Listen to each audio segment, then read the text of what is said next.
नमस्कार दोस्तों, आपका स्वागत है आपके अपने YouTube चैनल पर।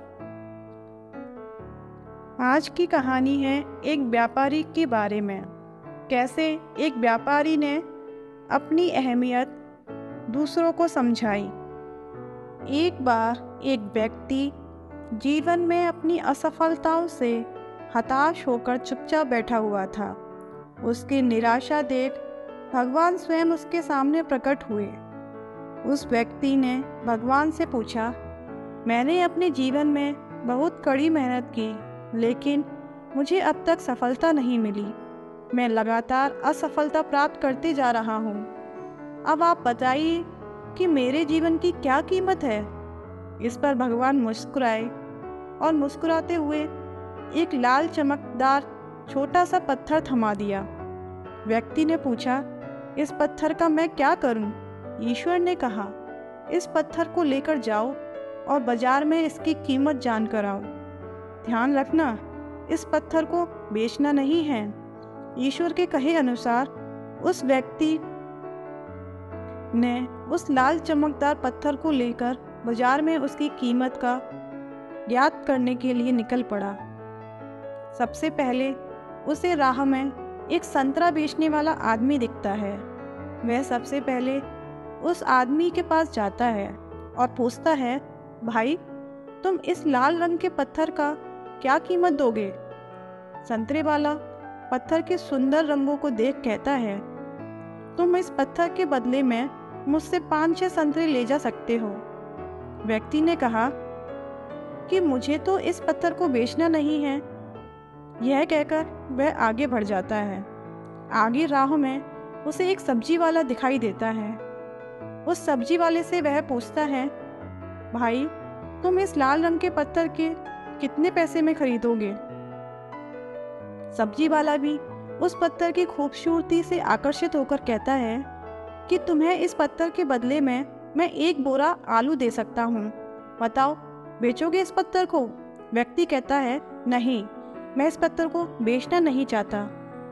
अब वह व्यक्ति सीधे एक सोनार की दुकान पर चला जाता है। सोनार की दुकान में बहुत बेशकीमती खूबसूरत गहने पड़े हुए थे।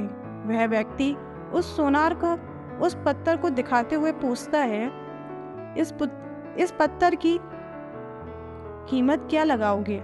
सोनार बहुत ध्यान से उस पत्थर को देखता है। अंत में वह कहता है कि इस पत्थर के बदले में मैं तुम्हें 1 करोड़ रुपए दे सकता हूँ।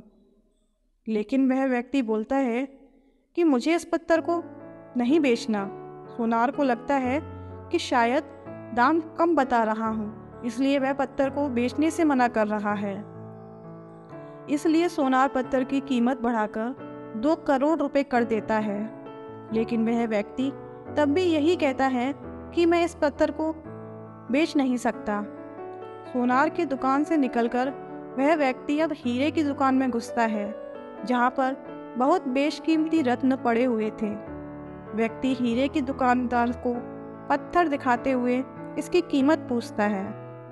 हीरे का व्यापारी लगभग 10 मिनट तक पत्थर को बहुत ही बारीकता से जांच करता है और अंत में वह एक मलमल के कपड़े पर उस पत्थर को रखकर उसके सामने अपना सिर टेक लेता है। व्यक्ति पूछता है कि इसकी कीमत कितनी है? तब हीरे का व्यापारी कहता है, अरे भाई, तुम्हें यह कहाँ से मिला? यह तो दुनिया की अनमोल रत्न है, जिसे तो दुनिया की पूरी दौलत लगा दो तब भी नहीं खरीदा जा सकता। यह सुनकर व्यक्ति बहुत अचंभित हो जाता है और वह सीधे ईश्वर के पास आता है और सारी घटना भगवान को बताता है। उसके बाद पूछता है कि ईश्वर, अब तो बताइए कि मेरे जीवन की कीमत क्या है? तब ईश्वर कहते हैं कि संतरे वाले, सब्जी वाले, सुनार वाले और हीरे वाले सभी ने तुम्हें तुम्हारे जीवन की कीमत बता दी है। व्यक्ति कहता है, मैं समझा नहीं। तब ईश्वर उसे विस्तार पूर्वक समझाते हुए कहते हैं कि तुम किसी के लिए पत्थर के टुकड़े के समान हो तो किसी के लिए अनमोल रत्न।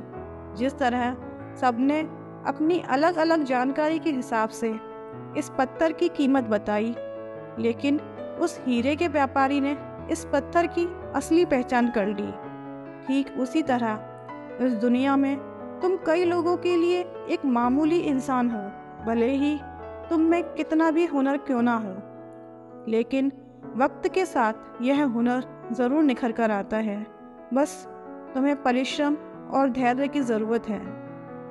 तो दोस्तों, इस कहानी से हमें सीख मिलती है कि हर व्यक्ति को खुद पर विश्वास रखना चाहिए। यदि व्यक्ति को खुद पर विश्वास नहीं तो उसके जीवन की कोई कीमत नहीं, क्योंकि जिसे खुद पर विश्वास होता है और वह परिश्रम करता है तो एक दिन हीरे के व्यापारी की तरह उसकी कीमत भी लोगों को समझ आने लगती है। दोस्तों, आपको यह कहानी कैसी लगी हमें कमेंट सेक्शन में ज़रूर बताएं।